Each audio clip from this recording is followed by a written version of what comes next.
PCS current news में अभी की खबर है, निवेशक दीदी वित्तीय साक्षरता का दूसरा चरण लॉन्च। तो आइए सबसे पहले बात करते हैं चर्चा के बिंदुओं की। सबसे पहले जानेंगे ये चर्चा में क्यों है, इसके मुख्य बिंदुओं के साथ साथ आईईपीएफए के बारे में, और अंत में चलेंगे अभ्यास प्रश्न की ओर। तो आइए सबसे पहले जानते हैं ये चर्चा में क्यों है। हाल ही में investor education and protection fund authority यानी आईईपीएफए ने हैदराबाद में अपने प्रमुख वित्तीय साक्षरता अभियान नेतृत्व वाली निवेशक दीदी का द्वितीय चरण सफलतापूर्वक लॉन्च किया है। इस अवसर पर पटेलगुड़ा पंचायत में वित्तीय जागरूकता शिविर का आयोजन किया गया। इसका उद्देश्य ग्रामीण समुदायों, खासतौर पर महिलाओं को वित्तीय ज्ञान प्रदान करके उन्हें सशक्त बनाना है। आगे बढ़ने से पहले आपको बता दें कि दृष्टि टीचिंग एग्जाम्स टीचर्स डे के अवसर पर आपके लिए लेकर आया है टीचिंग के लिए सभी ऑनलाइन कोर्सेज पर 50% तक की छूट और बुक्स और टेस्ट सीरीज पर 25% की छूट। यह डिस्काउंट 5 से 6 सितंबर तक उपलब्ध है। अधिक जानकारी के लिए कॉल करें 8750187501 पर, डाउनलोड करें दृष्टि लर्निंग ऐप।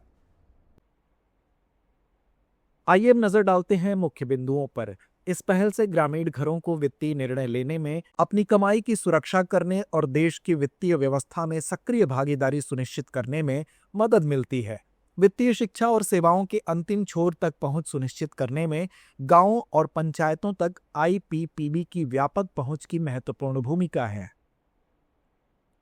यह विशेष रूप से महिलाओं के नेतृत्व वाले वित्तीय सशक्तिकरण, बचत, निवेश सुरक्षा, धोखाधड़ी की रोकथाम और सुरक्षित लेनदेन के लिए डिजिटल प्लेटफॉर्म के उपयोग पर केंद्रित है। आइए अब जानते हैं आईईपीएफए के बारे में। निवेशक शिक्षा एवं संरक्षण निधि के प्रशासन के लिए भारत सरकार ने 7 सितंबर 2016 को कंपनी अधिनियम 2013 की धारा 125 के प्रावधानों के अंतर्गत निवेशक शिक्षा एवं संरक्षण निधि प्राधिकरण की स्थापना की है। देशव्यापी आउटरीच पहलों के माध्यम से आईईपीएफए नागरिकों को वित्तीय ज्ञान और धोखाधड़ी से सुरक्षा प्रदान करने का निरंतर प्रयास कर रहा है। प्राधिकरण को निवेशक शिक्षा संरक्षण कोष यानी आईईपीएफए के प्रशासन, निवेशकों को शेयरों, दावा न किए गए लाभांश, परिपक्व जमा, डिबेंचर आदि की वापसी और निवेशकों के बीच जागरूकता को बढ़ावा देने की जिम्मेदारी सौंपी गई है।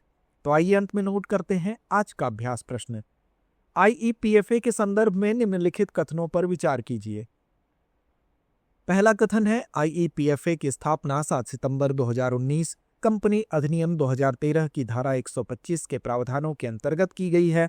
दूसरा कथन है, आईईपीएफए नागरिकों को वित्तीय ज्ञान और धोखाधड़ी से सुरक्षा प्रदान करने का निरंतर प्रयास कर रहा है। उपर्युक्त में से कौन सा या कौन से कथन सही है या हैं? विकल्प ए केवल 1, विकल्प बी केवल 2, विकल्प सी 1 और 2 दोनों, या विकल्प डी ना तो 1 ना ही 2। तो इस प्रश्न का जवाब कमेंट बॉक्स में देना ना भूलें। धन्यवाद। अब एग्जाम की तैयारी को और बेहतर करने के लिए हमारे चैनल को लाइक, शेयर और सब्सक्राइब करना ना भूलें।